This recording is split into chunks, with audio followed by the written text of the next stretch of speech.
క్రీస్తునందు ప్రియమైన వీడియోని వీక్షిస్తున్న సహోదరులైన ప్రతి ఒక్కరికి, సహోదరీమణులకు క్రీస్తు పేరిట శుభాభివందనాలు తెలియజేస్తున్నాను.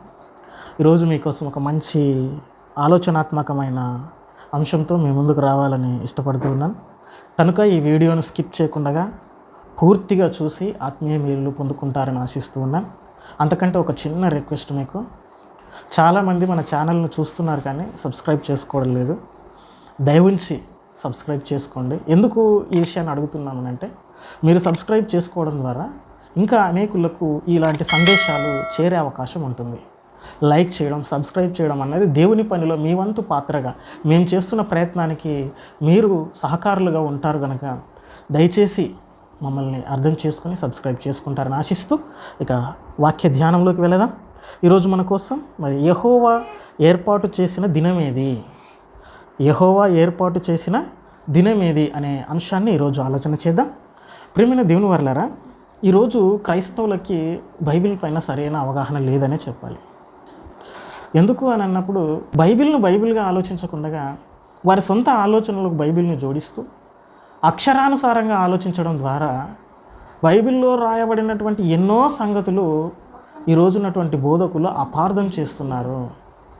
యెహోవా ఏర్పాటు చేసిన దినం ఏది అని అన్నప్పుడు కొందరు అంటున్నారు, యెహోవా ఏర్పాటు చేసిన దినం అంటే ఏదండి, అది రెండవ రాకడలో యేసుక్రీస్తు వారు వచ్చేది, ఆ దినమే యెహోవా ఏర్పాటు చేసిన దినం అని కొందరు మాట్లాడుతుంటే, మరికొందరేమో పెళ్లి పత్రికల పైన ఈ యొక్క వాక్యాన్ని అచ్చు చేయించి దానిని ఈ పెళ్లి పత్రిక అంటే ఆ పెళ్లి పత్రిక మీద ఇదిగో ఇది యెహోవా ఏర్పాటు చేసిన దినము, దీని యందు మనం ఉత్సహించి సంతోషించుదుము అని ముద్రిస్తూ ఉన్నారు. అంటే వాళ్ళ ఉద్దేశం ఏమై ఉంటుంది, ఆ పత్రిక మీద వాళ్ళు ఎందుకు ముద్రిస్తున్నారు అని అన్నప్పుడు, దాని వెనక ఈ పెళ్ళి దేవుడు ఏర్పాటు చేసినది కనుక దీనిలో మనము ఉత్సహించి సంతోషించాలి అని చెప్పి పెళ్ళికి యెహోవా ఏర్పాటు చేసిన దినము అని దానికోసం ఈ మాట రాయబడింది అని అనుకుంటున్నారంటే ఎంత మూర్ఖత్వంలో ఈరోజు క్రైస్తవం వెళ్ళిపోయిందో అర్థం చేసుకోవాలి. బైబిల్ ఎప్పుడు కూడా ఒక చోట రాయబడలేదు. ఇది కొంత అచ్చట కొంత ఇచ్చట యెహోవా వాక్యం మీకు వచ్చునని యెషయా గ్రంథంలో అంటాడు. అంతేకాదు, యెహోవా గ్రంథాన్ని మీరు ఏం చేయాలి, పరిశీలించి చదువుకోవాలి. పరిశీలించి వాక్యంలో ఉన్నటువంటి సారాన్ని మనం తీసి, బైబిల్కు సమాధానం బైబిలే. పెద్ద ఆయన అన్నారు, Bible answer to the Bible. అంటే మనం ఏదైనా ఒక ప్రశ్న బైబిల్లో ఒక వాక్యం చదువుతున్నప్పుడు తలెత్తింది అని అంటే, మరలా ఆ దానికి సంబంధించిన సమాధానం ఎక్కడో ఒక చోట సమాచారం అన్నది రాయబడి ఉంటుంది. కనుక మనం ఏం చేయాలి, ఈ 66 పుస్తకాలను మనం పూర్తిగా చదివి గ్రహించి దాని సారాన్ని చెప్పగలిగినప్పుడు సత్యవాక్యం అన్నది సమాజంలోకి వెళుతుంది అని తెలియజేస్తూ ఉన్నాను. పిల్లరా, మరి ఈ యొక్క మాట యెహోవా ఏర్పాటు చేసిన దినం ఏది, ఈ యెహోవా ఏర్పాటు చేసిన దినం అనే ఇది ఎక్కడుంది అని అన్నప్పుడు, కీర్తనల గ్రంథము 118వ అధ్యాయము 24వ వచనం, ఇది యెహోవా ఏర్పాటు చేసిన దినము, దీని యందు మనము ఉత్సహించి సంతోషించుదు అంటున్నాడు. కీర్తనకారుడు రాస్తూ ఏమంటున్నాడు ఆయన, ఇది యెహోవా ఏర్పాటు చేసిన దినము. అంటే దేవుడు ఒక దినాన్ని ఏర్పాటు చేశాడా అని అంటే ఎస్. అయితే మీకు ఇప్పుడు ఒక అనుమానం రావచ్చు, దినం అంటే ఏంటండి, అన్ని దినాలు యెహోవా ఏర్పాటు చేసిందే కదా, 6 రోజులు ఉన్నాయంటే 6 దినాలు కూడా దేవుడే చేశాడు కదా, మళ్ళీ అందులో యెహోవా ఏర్పాటు చేసిన దినం ఒకటి ఉందా అంటే ఉంది. మరి ఏది అది అన్నప్పుడు, మరి ప్రవక్తలు ఈ దినాన్ని గురించి చాలా చోట్ల రాయించారు.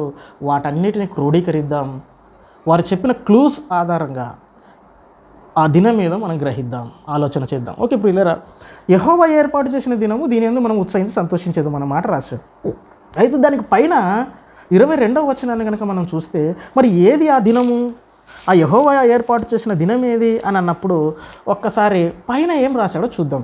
అదే కీర్తన గ్రంథం 118వ అధ్యాయం 22వ వచనం, ఇల్లు కట్టువారు నిషేధించిన రాయి మూలకు తలరాయి ఆయను, అది యెహోవా వలన కలిగినది, అది మన కన్నులకు ఆశ్చర్యము అని రాయించి కింది మాట రాయించాడు. ఎప్పుడైనా కానీ పై వచనాలకు కింది వచనాలకు లింకప్ ఉంటుందండి. మనము విడివిడిగా చదువుకుంటే కూడా ఒక్కోసారి పొరపాటు జరిగే అవకాశం ఉంటుంది. కాబట్టి అక్కడ రాయబడినటువంటి కాంటెక్స్ట్ ఏమిటి, ఏ సందర్భంలో రాసుకుంటూ వస్తున్నాడు ఈ మాటను అనేది కూడా మనం జాగ్రత్తగా చూడగలిగినప్పుడే తప్ప ఆ వచనంలో ఉన్నటువంటి ఆ ఉద్దేశం ఎందుకోసం రాయబడిందో మనం గ్రహించలేము. అయితే ఈ దినం అప్పుడు ఏం జరుగుతుందట, ఇల్లు కట్టువారట నిషేధించారట రాయిని. ఇల్లు కట్టువారు ఏం చేశారట, ఒక రాయిని నిషేధించారట.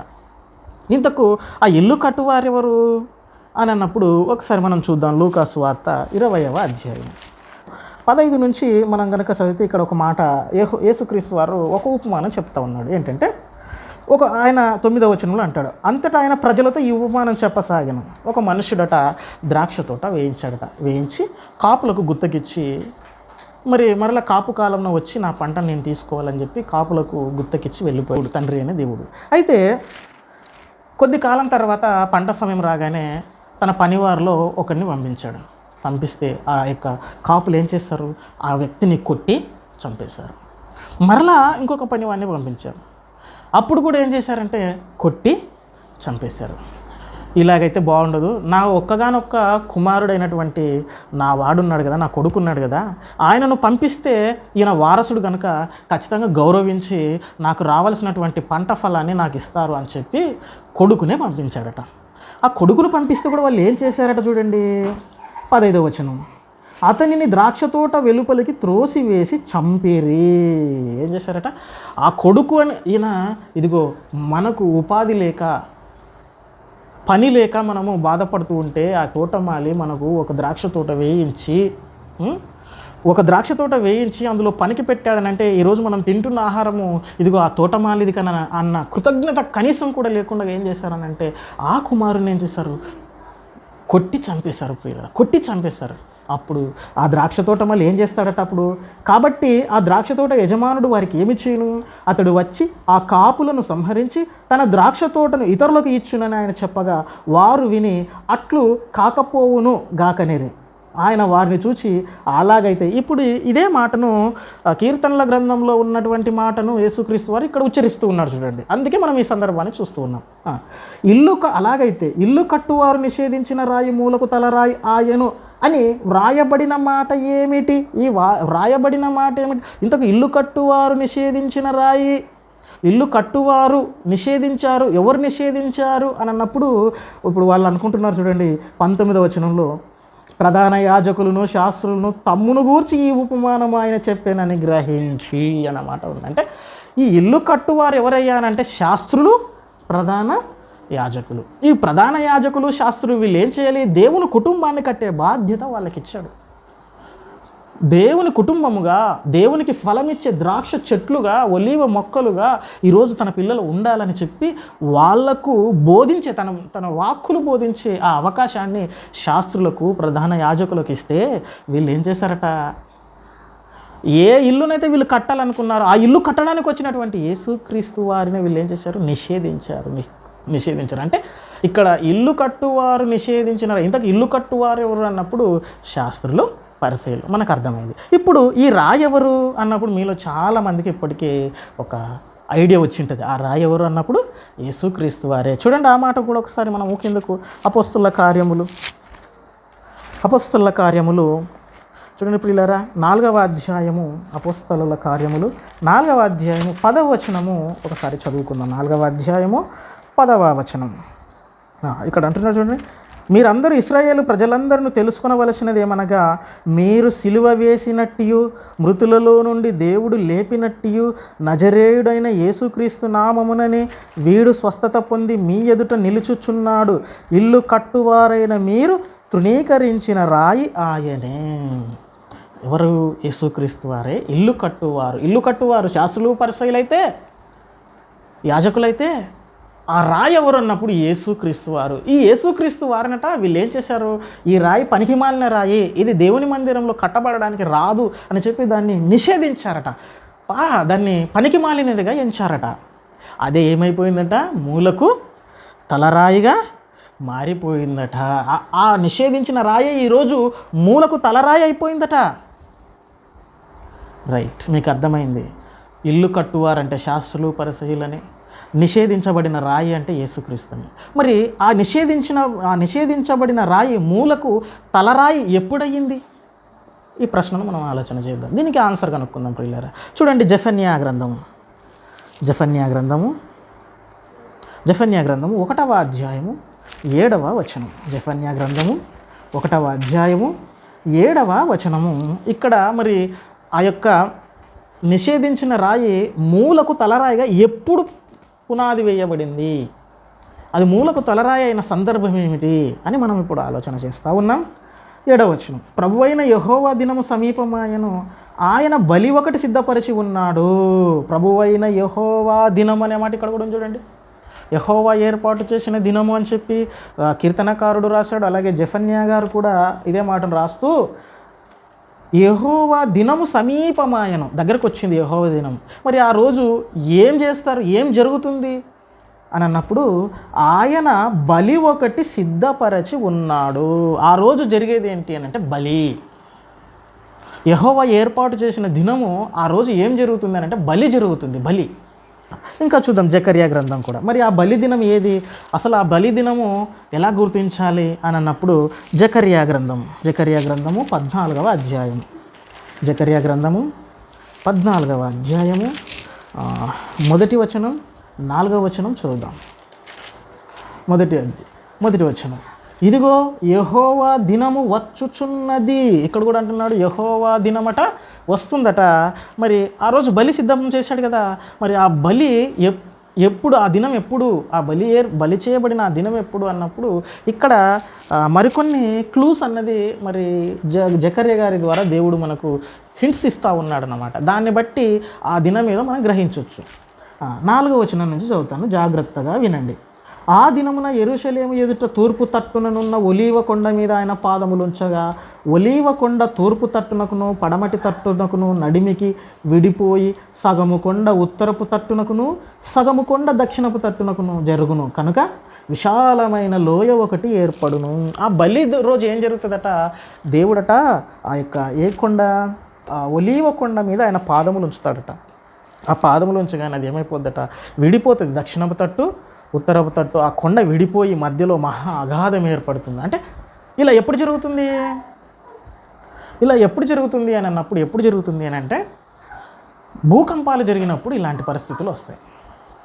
కొండలు ఎప్పుడు బద్దలైపోతాయి, కొండలు ఎప్పుడు కూలిపోతాయి అని అన్నప్పుడు భూమి కంపిస్తే ఇలాంటి లోయలు, పెద్ద పెద్ద లోయలు ఏర్పడతాయి. ఈ వచనాన్ని చాలా తప్పుగా అర్థం చేసుకున్నారు ఈరోజు కొంతమంది. ఇది ఏమనుకుంటున్నారంటే ఇది 2వ రాకడలో యేసుక్రీస్తు వారు వచ్చి ఆ ఒలీవ కొండ మీద దిగుతాడు, అప్పుడు ఆ కొండ బద్దలైపోతుంది, అప్పుడు మరలా ఆయన రాజ్యాన్ని తీసుకెళ్తాడు. ఇక్కడ భూమి మీద ఉంది కదా ఆయన రాజ్యము, ఆ రాజ్యాన్ని తీసుకెళ్ళి అక్కడ విందు సిద్ధం చేసి ఎంజాయ్ చేస్తారు, ఆనందిస్తారు అని చెప్పి కొంతమంది చాలా తప్పుడు బోధన చేస్తూ ఉన్నారు. కానీ అలా కాదు, అక్షరానుసారంగా ఆలోచించకూడదు అని మీకు ముందుగానే చెప్పాను. దీన్ని బట్టి మనం ఏం అర్థం చేసుకోవాలి, ఆ రోజు పెద్ద మహా భూకంపం ఏర్పడుతుందట. ఇంకా కిందికి చెప్తున్నాడు, ఇంకా క్లియర్ 5వ వచనం వరకు వెళ్తే, కొండల మధ్య కనబడు లోయ ఆ జీలు వరకు సాగగా మీరు ఆ కొండలలోనికి పారిపోదురు. యూదారాజైన ఉజ్జియా దినములలో కలిగిన భూకంపమునకు మీరు భయపడి పారిపోయినట్లు మీరు పారిపోదురు. అంటే ఇక్కడ క్లియర్గా చెప్పాడు భూకంపం, అది కొండ విడిపోవడం అంటే ఏంటంటే భూకంపం. అప్పుడు నీతో కూడా పరిశుద్ధులందరూ వచ్చేదారు. ఆ భూకంపం కలిగిన రోజు ఎవరు వస్తారట, పరిశుద్ధుల శరీరాలు లేస్తాయట. అంటే చనిపోయినటువంటి పరిశుద్ధులైన మోషే, అబ్రహాము గారు, యాకోబు గారు, ఇలా ప్రవక్తలందరూ కూడా ఆ రోజు, ఆ బలిదే జరిగిన రోజు ఏం చేస్తారట, భూకంపం జరిగినప్పుడు సమాధులలో నుండి బయటికి వస్తారట. తర్వాత నా దేవుడైన యెహోవా ప్రత్యక్షమగును, యెహోవా ఆ దినమున ప్రకాశమానమగునవి సంకుచితములు కాగా వెలుగు లేకపోవును. ఇది ఎందుకంటే క్రీస్తు పూర్వం 600 సంవత్సరాల క్రితం రాస్తున్నాడు. ఇది ఎలా రాస్తున్నాడు అంటే రూపకాలంకారంలో రాస్తున్నాడు ప్రియులారా. అంటే కొన్నింటితో, ఎందుకంటే ఆ దినాన్ని మనం గుర్తుపట్టాలని అంటే కొన్నిటితో పోల్చి రాస్తున్నాడు. అప్పుడప్పుడు మనము అంటుంటారు, ఉదాహరణకి చదువుకునే పిల్లలకు వ్యాకరణాంశాల్లో తెలుగులో వస్తుంది ఏంటంటే, నీ మోము చంద్రబింబం వలె ఉన్నది అని ఒక కవి అన్నాడు. నీ మోము చంద్రబింబం వలె ఉన్నది అంటే అర్థం ఏంటి, సేమ్ చంద్రునిలాగా నీ ముఖం ఉందని అర్థమా? కాదు. దాని అర్థం ఏంటంటే నీ ముఖం అందంగా ఉంది అని చెప్పడానికి చంద్రబింబంతో పోల్చి మాట్లాడుతున్నాడు. అంటే ఆ చంద్రబింబంతో పోలిస్తే ఈమె ఎంత అందమైనదో చెప్పడానికి రూపకాలంకార పద్ధతిలో చెబుతున్నాడు. ఇక్కడ కూడా దేవుడు ఏం చేశాడంటే ఇంకా అది జరగలేదు కనుక వాళ్ళు గుర్తించాలి ఆ రోజు ఏంటి, యెహోవా ఏర్పాటు చేసిన దినం ఏంటనేది ఆ రోజున్నటువంటి ప్రజలు గుర్తించాలి కనుక ఏం చేశాడంటే రూపకాలంకార పద్ధతిలో రాశాడు. అప్పుడు ఏమైందట, ప్రకాశమానమగునవి సంకుచితములు కాగా వెలుగు లేకపోవును. ఆ రోజు ఏమైందట, ప్రకాశమానమైనవి ఏంటి, సూర్యుడు, చంద్రుడు ఇవేమైపోతాయట, వెలుగు ఇవ్వవట. అంటే ఆ రోజు ఏమేర్పడుతుంది, గ్రహణం ఏర్పడుతుంది ఆ రోజు. అంటే చూడండి, ఇంకా ముందు చూడండి, ఆ దినము ప్రత్యేకమైనదిగా ఉండును, అది యెహోవాకు తెలియబడిన దినము, పగలు కాదు రాత్రి కాదు. ఏం కాదట? పగలు కాదు రాత్రి కాదు. మరి పగలు కానీ రాత్రి కానీ దినం అంటే ఉంటే పగలు ఉండాలి, లేకపోతే రాత్రి ఉండాలి. అలా కాకుండా పట్ట పగలు ఏమైపోద్దట? చీకటి కమ్ముతుంది, అంతే కదా దాని అర్థం. పగలు కాదు రాత్రి కాదు. ఆ రోజుల్లో ఏమైపోద్దంటే ఇదిగో ఇదంతా కూడా వెలుగు ఇవ్వకుండా పోతాయి. సూర్యుడు కానీ చంద్రుడు కానీ వెలుగు ఇవ్వకుండా పోతుంది అని అంటున్నాడు. అస్తమయ కాలమున వెలుతురు కలుగును. అస్తమయ కాలమున వెలుతురు కలుగుతుంది, మధ్యాహ్నం పూట చీకటి కలుగుతుంది, అంతే కదండి.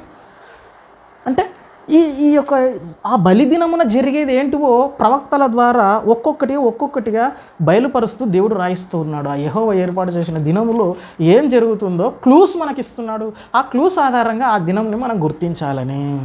రైట్. మరి ఇలా జరిగింది ఎప్పుడు? ఇప్పటి వరకు దగ్గర మరి క్రీస్తు శకం 2024లో ఉన్నాం. మరి భూమి పుట్టినది మొదలుకొని ఇప్పటి వరకు అలాంటి దినం ఏదైనా ఒకటి ఉందా అని అంటే ఖచ్చితంగా చరిత్రలో ఒక రోజు ఉంది. అదే యేసుక్రీస్తు వారు బలి అయిన రోజు. చూడండి ఒకసారి ఈ రూపకాలంకారంగా చెప్పబడిన ఈ సంఘటనలన్నీ కూడా ఎప్పుడు జరిగాయో చూడండి. మరి ఒకసారి చూద్దాం ప్రియులారా. మత్తయి సువార్త 27వ అధ్యాయం, మత్తయి సువార్త 27వ అధ్యాయము 45వ వచనాన్ని చదువుదాం. 27వ అధ్యాయము 45వ వచనాన్ని ఒకసారి నేను చదువుతాను. మధ్యాహ్నము మొదలుకొని 3 గంటల వరకు ఆ దేశమంతటా చీకటి కమ్మెను.